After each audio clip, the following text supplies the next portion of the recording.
রণক্ষেত্র Uttara EPZ এলাকা। সকাল থেকে শ্রমিকদের সঙ্গে আইনশৃঙ্খলা রক্ষাকারী বাহিনীর সঙ্গে এই সংঘর্ষ হয়। এতে কয়েকজন শ্রমিক আহত হয়েছেন। তাদের ভর্তি করা হয়েছে নীলফামারী সদর হাসপাতালে।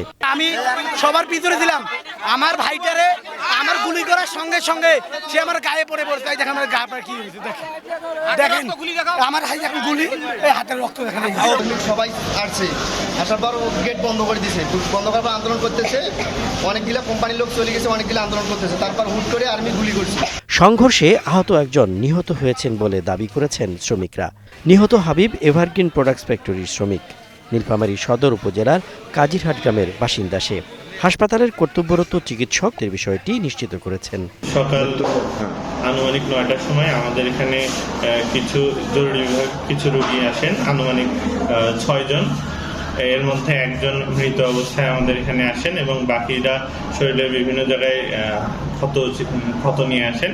তারা বর্তমানে চিকিৎসাধীন আছেন আমাদের অন্তঃবিভাগে। সকালে শ্রমিকরা ইপিজেড এলাকার বিভিন্ন সড়কে অবস্থান নেয়। যৌথ বাহিনী তাদের সড়ক ছাড়তে বললে ধাওয়া পাল্টা ধাওয়া শুরু হয়। পুলিশ টিয়ারশেল নিক্ষেপ করলে শ্রমিকরাও ইটপাটকেল ছোড়ে। আতঙ্কে আশপাশের দোকানপাট বন্ধ হয়ে যায়। বিজিবি পুলিশ মোবাইলটা কাজ করে যাচ্ছে এবং পরিস্থিতি এখন নিয়ন্ত্রণে। ওই আপনারা যে রেস্টুরেন্ট দিকে যাচ্ছেন আশেপাশে, এখানে কোনো লোক নেই, কোনো মব নেই।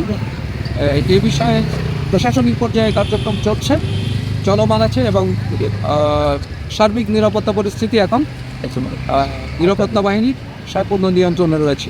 ২০ দফা দাবিতে গত ৪ দিন ধরে আন্দোলন করছেন শ্রমিকরা। টানা আন্দোলনে উৎপাদন ব্যাহত হওয়ায় ব্যাপক ক্ষতির আশঙ্কা তৈরি হওয়ায় ২ সেপ্টেম্বর থেকে অনির্দিষ্টকালের জন্য প্রতিষ্ঠান বন্ধ ঘোষণা করে কারখানা কর্তৃপক্ষ। পরিস্থিতি স্বাভাবিক হলে কারখানা চালুর কথা জানানো হয়। ওভারটাইম নিশ্চিত করা, ছুটি যথাযথভাবে দেওয়া, বেতন ও ভাতার সময়মতো পরিশোধ, আবাসন ও প্রমোশনের জটিলতা নিরসন এবং ক্ষুদ্র সমস্যাকে কেন্দ্র করে চাকরিচ্যুত না করা সহ ২০ দফা দাবি শ্রমিকদের।